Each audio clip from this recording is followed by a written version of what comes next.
In this video, you will learn how to apply equations by taking an English phrase and translating this into math notation, and then from there you can solve the equation. So for example, you have 3 less than the number y is 10. And the objective is to determine what is this number y. So I can do this by translating English into math. So we have here 3 less than the number y. So that phrase would be translated as y minus 3. That is 3 less than y. And then is 10 would be translated as equals 10.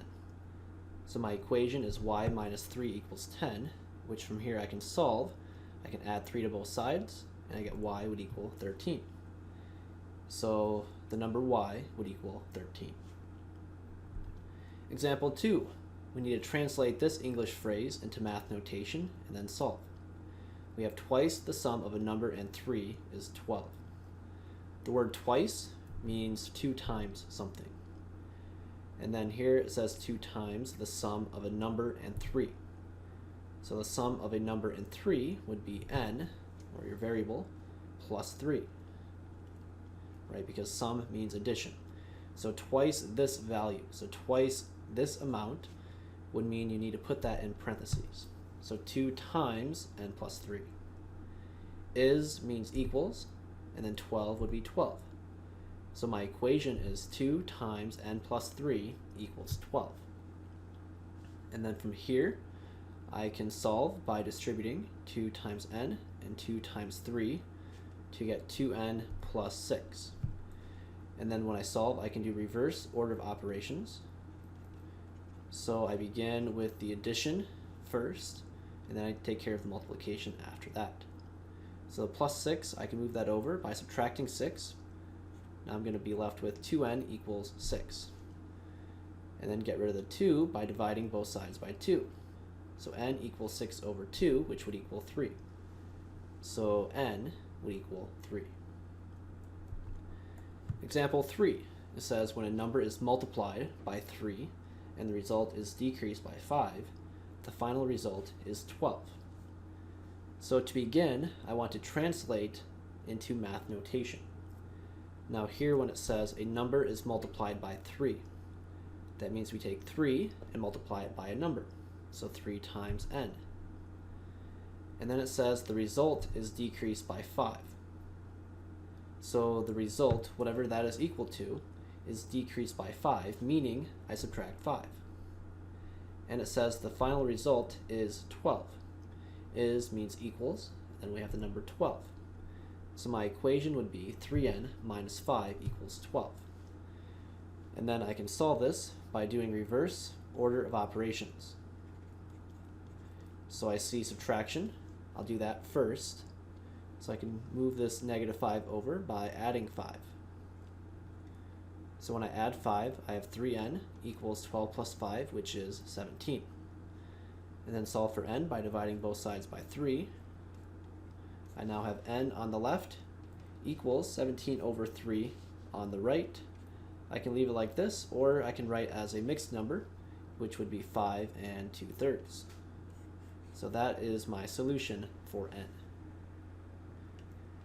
Now, as we work through some other examples, we need to understand a few definitions.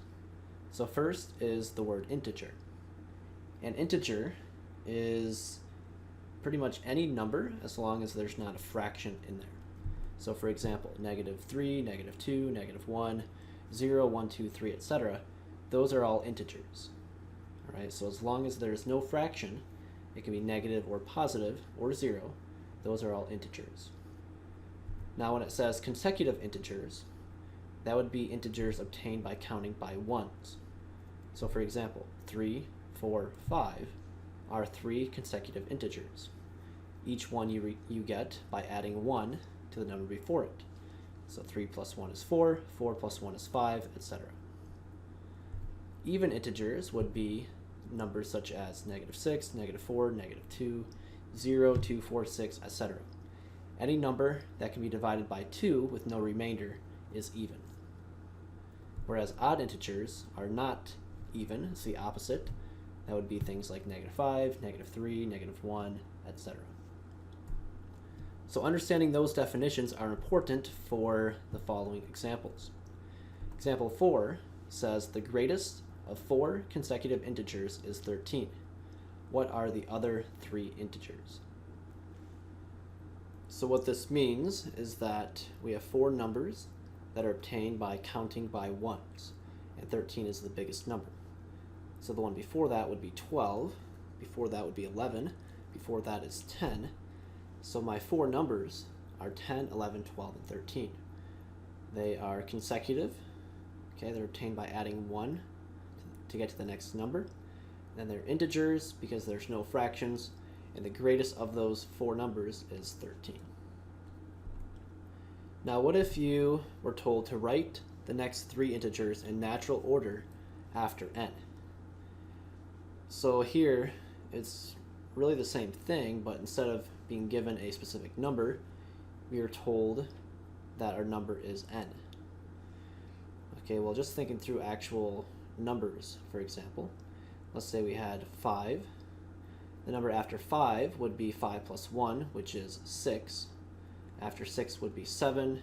After 7 would be 8, etc. So instead of 5, or whatever number, we have the letter n. So to get to the next number is 1 more than n, which would be n plus 1. All right, and the number after that would be 1 more than n plus 1, which is n plus 2. And then the one after that is 1 more than n plus 2, which is n plus 3. So the next 3 numbers would be n plus 1, n plus 2, and n plus 3. If you were told to write the integer that immediately precedes n, precedes means before. So the number directly before the letter n, we can find that by taking the letter n and then subtracting 1. That would give me the number right before the number n. Okay, now what if you were told to write an equation that states the sum of 4 consecutive integers starting with n is 54? All right, so this one, we have 4 consecutive integers starting with n. So just like we did up here, all right, 4 consecutive numbers or 4 consecutive integers. The first number would be n. All right, we start with n. The next number is n plus 1. There's 1 more than that. Next number is n plus 2. The next one is n plus 3. And we stop there because we are just adding the sum of 4 consecutive numbers. Here we have 1, 2, 3, 4. So it says the sum, which means addition. The sum of these is 54. So if I take n plus 1 plus n plus 2 plus n plus 3, that sum is equal to 54. So we're not solving right now, we're just simply writing the equation. So this here would be my equation. Okay, now what if you were told to start with n and to write 3 consecutive even integers? So to understand this one, maybe just think through actual numbers.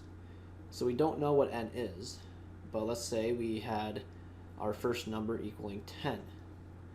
If there are 3 consecutive even numbers, the next number is found by adding 2, which would give me 12. The next number is found by adding 2 again, which would be 14. So I add 2 to get from number to number.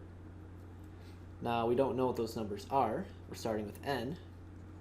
So the next number is 2 more than that, which is n plus 2. And the next number after that is 2 more than n plus 2, which is going to be n plus 4.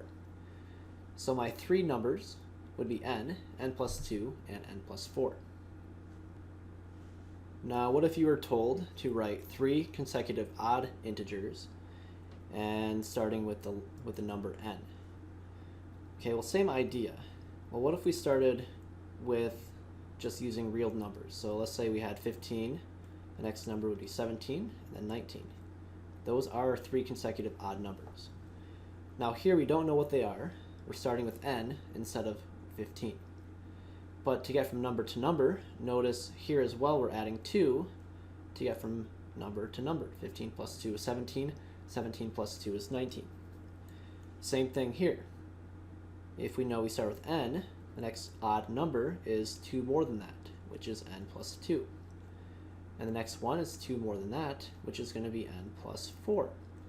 So my 3 consecutive odd numbers starting with n can be written as n plus 2, and n plus 4.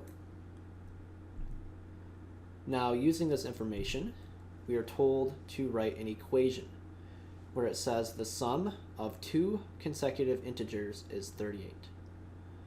All right, so we have 2 consecutive numbers, which means each one is obtained by adding 1 to the previous number. So if we start with n, the next consecutive number is going to be n plus 1.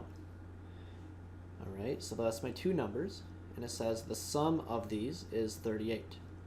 So if I take n plus n plus 1, that equals 38. So this would be my equation. And we are not told to solve this, we are just told to write an equation. Okay, next we have the sum of 2 consecutive even integers is 38. So here, same idea, but instead we have 2 consecutive even integers. So if the first number is n, the next number is 2 more than that, which would be n plus 2. Alright, so it says the sum of these is 38. Sum means addition, so I add n plus 2, and that equals 38. So we are not solving, we are simply writing the equation. Lastly, we are told that the sum of 3 consecutive odd integers is 39, and we are told to write an equation. So here, when it says 3 consecutive odd integers, we have 3 numbers, and the first one we don't know, so we'll start with the letter n. The next number is going to be the next odd number, which is obtained by adding 2. So we have n and n plus 2, and then we have 3 of these, right? 3 consecutive numbers. So the next one is 2 more than n plus 2, which is n plus 4. So these are my 3 numbers, and it says the sum of these is 39. So I take n plus 2 plus n plus 4, and that's equal to 39. Now again, we're not solving, we are simply writing an equation based off this information. And that concludes our lesson for today. We will see you next time.